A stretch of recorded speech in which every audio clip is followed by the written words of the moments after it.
ह्या दिवशी आम्ही निघणार होतो उज्जैनला महाकालेश्वर मंदिरमध्ये आणि त्यासोबतच कालभैरव मंदिर, हरसिद्धी माता टेम्पल, पितृपर्वत ह्या सगळ्या गोष्टी करणार होतो. पितृपर्वतवरती पोहोचलो आम्ही. हनुमानजीची खूप मोठी विशालकाय मूर्ती इथे आहे. आधी मंदिरात जाऊन आलो, मंदिरात नमस्कार केला आणि वरच्या साईडला ही गदाच तुम्ही बघता, इतकी मोठी आहे ना, इतकं भारी वाटतं ही मूर्ती बघितल्यानंतर. खूप शांत वाटतं आणि तुम्ही भगवा बघताय पाठीमागे कसा फडकतोय. आजूबाजूला खूप सारी झाडं लावलेली आहेत. असं म्हणतात की आपल्या पितरांच्या आठवणीमध्ये इथे झाडं लावली जातात आणि जेव्हा पितृपंधरवडा असतो तेव्हा तर इथे खूप गर्दी असते, खूप मान्यता असते या गोष्टींना. खूप छान वातावरण होतं, खूप मस्त वाटलं. इथे आम्ही भेट देऊन आणि हा असा भगवा बघून इतकं भारी वाटत होते बघताना.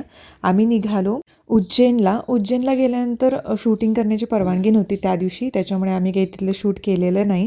त्यानंतर आम्ही निघालो कालभैरव येथे आणि जाताना वाटेमध्ये आम्ही लंच केलं, ज्याच्यामध्ये तिकडचं जे दाल बाफला हे लोकल जेवण आहे, लोकल तिथली स्पेशालिटी आहे, ते खाल्लं, थोडंसं टेस्ट केलं.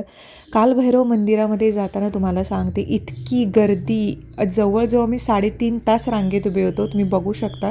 त्याच्यानंतर श्री कालभैरव यांचं दर्शन झालं. आम्ही बाहेर आलो, तिथून एक पेरू घेतला छान जिरावन मसाला टाकलेला आणि त्याच्यानंतर आलो हॉटेलवरती. तिथून थोडासा वेळ रेस्ट करून आम्ही सराफा बाजारला निघालो.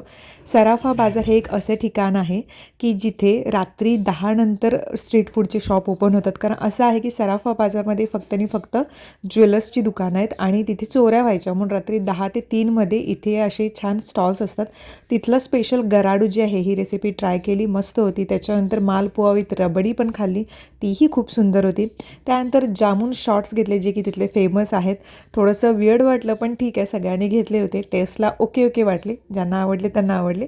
त्यानंतर कॉर्न चाटसुद्धा घेतला. त्यानंतर तिथली एक रेसिपी होती, काय म्हणतात त्याला, कॉर्न कीस की काय ते किशमिश असं काहीतरी होतं त्याचं नाव, तर ते माझ्यासोबत जे आले होते त्यांनी घेतले, मला इतकं नाही आवडलं ते. त्यानंतर सोन्याचं वर्क लावलेली कुल्फी जी आहे 24 कॅरेटची, तर तीही खाल्ली मी. टेस्टला थोडी वेगळी होती पण ठीक आहे. त्यानंतर फायर पान एका माणसाला मी खाताना बघितलं, माझं काही धाडस झालं नाही. त्यानंतर आम्ही हॉटेलवरती आलो कारण दुसऱ्या दिवशी आम्हाला निघायचं होतं. 1-2 साईट सीइंग करून दुसऱ्या दिवशी उठल्यानंतर एक गेट टुगेदर छान अरेंज केलं होतं. तिथे छान कट केला केक आणि त्याच्यानंतर आम्ही निघालो.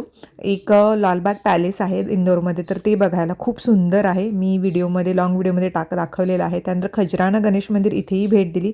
त्यानंतर संध्याकाळी फ्लाईट होती आमची मुंबईसाठी, बसून मग घरी आले आणि घरी आल्यानंतर मस्त शांत वाटलं मला.